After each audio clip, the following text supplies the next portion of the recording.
Daniel? Hey, Coach.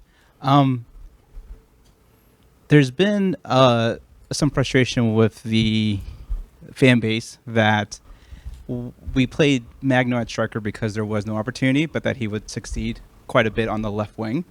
But since Baki's joined the team, we haven't actually seen when they're both on the pitch.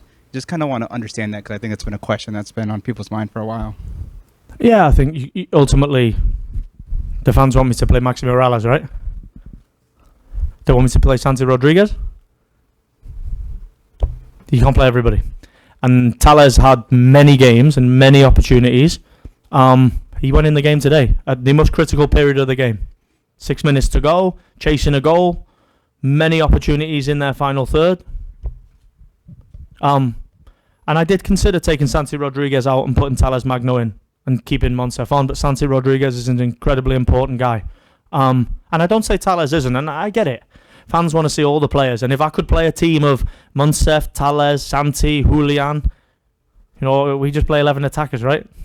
But the game doesn't work like that. So I said to Tales, actually, he will get a game in this run-in over the next 5, it was 6, because he's training incredibly hard. But Monsef Bakar is 1 in 2 goals, 1 goal in 2 games before this. So I think he deserves to continue to try and score. And we knew the game, I don't mind explaining, we knew the game was going to be incredibly difficult on direct balls and second balls. So I went with 3 midfield players, Andres Pereira, Keaton Pox, James Sands, because we knew that the middle of the field, picking up second balls for a team that just kick it, was going to be incredibly important. We're going to go with Leo. Coach, thank you for your time. Just not getting the win today in such an important time of the season against New York Red Bulls as well. How are you seeing things moving forward from here with the games remaining? The same. Ultimately, until is mathematically impossible, we'll keep fighting. And what I see, of course, everybody in the locker room, staff and players, knew how important it was today. And I think you can see that in the way that we fought. Against a team that just throw the ball, I thought our 2 central defenders were incredible at defending direct balls. I thought we struggled in the first 10 minutes to pick up the second ball. That's where the chance comes from the 9 from Red Bull. But I thought once we dropped Pereira a little bit deeper and we started to get a hold of the second balls, we started to get some goal chances. And, I feel the fans' frustration, we're a possession team. We went a little bit more direct today. And I think you see lots of opportunities when we went direct. There was many chances where we get Monsef in or Andres Pereira in on a direct ball. If I didn't see fight and heart and desire today, then I'm an honest guy. What I see is a team fighting, and we didn't get the win, we didn't score the goal, and we know that. It's been the story of the season, and we have to continue to fight and continue to believe, which we do, and we go on to Wednesday to get 3 points. We're going to go with Joe in the back.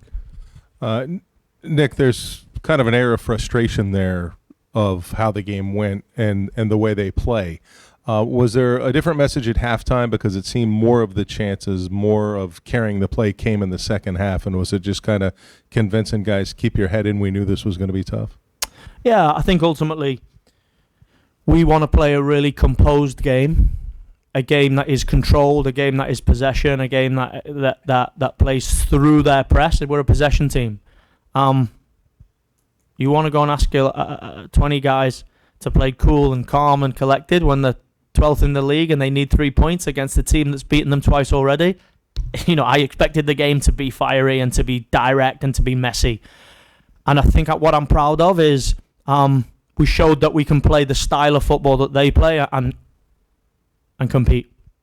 And we got some chances. My frustration is the chances when we got in behind them, it's like, can we make more of them?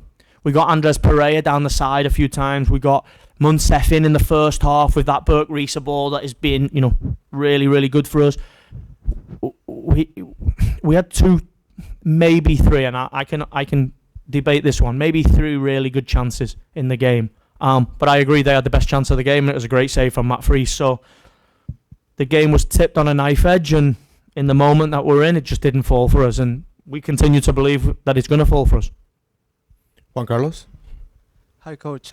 Just wanted to ask you, how's Keaton Parks? I know losing Maxi the last game and now losing Keaton today. Yeah, I mean, when I watched it back, it didn't look great on the broadcast. It looks not so good. I think we're a little bit more positive. But listen, it has to. This is really good. Maxi Morales is a really good example of. Please wait for the assessment, because I sat in here and said it wasn't ACL and it wasn't serious injury, and then I woke up in the morning. He went for the MRI scan and it was bad. So, the initial assessment is that it's not fracture because they've already looked at it, but we don't know. The initial assessment is so difficult to look at whether it's bad. Unlike the Maxi one, I'd rather leave it to the medical team because I don't want to make the fans think he's an important guy for us. Just to follow up, with everything on the line, what happened, like the late substitutions, it could have been better that Thales Magno or any other offensive player, to come in within 75 minutes to have a more impactful difference in the game. Yeah, listen, I think the same way as you, and I know, listen, I feel the stadium from 60, 65, 70, 75. I'm thinking exactly the same. How do I change this? How do I get something? But then Munsef gets a chance, and I think he's going to fall for him. He's a number 9. He's going to fall for him. He's our only number 9 that runs in behind. So I think, and then the ball drops on the opposite side to Santi, and I think, Santi has incredible quality. I know he's going to make a moment for us.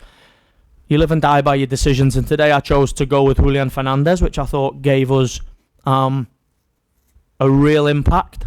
We were forced into the Alfredo Morelos, and I don't know if you saw, I got Alonso Martinez up, and I was going to do it, and then I went with Tales. You live and die by your decisions, and I just thought we were in the game, and there was a moment there for the guys that were in it. Go to the second row right here. Yeah, Nick, you mentioned it a little bit in the previous question, but Alonso Martinez, he's made one appearance since arriving at the club. Can we have a little bit more insight into why and what is going on behind the scenes a little bit? No, nothing. It's really simple. His last football game was May, because he played in a European season. So he finished at Lommel, our Belgian club, in May. He went back to Costa Rica for 4 weeks. He arrived here, 5 weeks ago with no pre-season, no games, nothing. And we're in the middle of our season with 6 games to go. And to throw a guy in and say, you go play, it's impossible. He has to go through the process of getting himself fit. It's actually quite dangerous for us to throw him in without a pre-season. So he understands this. That's why you haven't seen him in the squads. He's training well. We're trying to accelerate that process to get him in. He probably had 10, 15 minutes in him, and we decided to go with Tales. But Alonso's a great guy. He's working hard. He will be an important guy for New York. We just have to go through that process because he's coming off a European season and into a US season. Final 2 questions. We'll go with Stacy, and then we'll go to JR on the Zoom. Coach, thank you so much for your time. I was just hoping for some reflections with today's being the last time you guys have a chance to play possibly at Yankee Stadium. Could you just share some of, your memories and just share about some of your time being a head coach here and just how special has it been for you to be somebody to have stand in a place like this and to have coached this club at the stadium? Amazing place. It's a real special place. And as assistant coach, it's amazing times. As head coach, Atlas last year winning Campeones Cup here, the Red Bull game, this game last year. I've said before, we almost have the Yankee Stadium effect, and we're bruised at the moment. We're in a difficult moment, and if we were being taken apart by teams and we looked real like we weren't trying, I would be disappointed. But ultimately, we fought today, and I felt like we had the Yankee Stadium moment in us. That last moment that's just going to take the game. I thought the crowd today were incredible. A real good feel, really supporting the team, really driving the team on when the team is, been through a lot of bumps this year and a lot of transition and a lot of changes. I thought we had that moment today. I really felt like at the end we were going to get a goal, 89, 90, and we had the chance with Thiago Moyes, which I thought was that moment. But no, a real special place for me, a place that we've had so many good games in, so many good times, and I really believed right up until the last whistle today was going to be another one. Final one, JR. Coach, Thales Magno's minutes have diminished as the season has progressed. Why is that? I think ultimately that we picked the team based on performances, and that's not to say that Thales... Listen, you're all fans, you've watched the game, and I don't say Thales hasn't been good enough. We just haven't scored enough goals this year.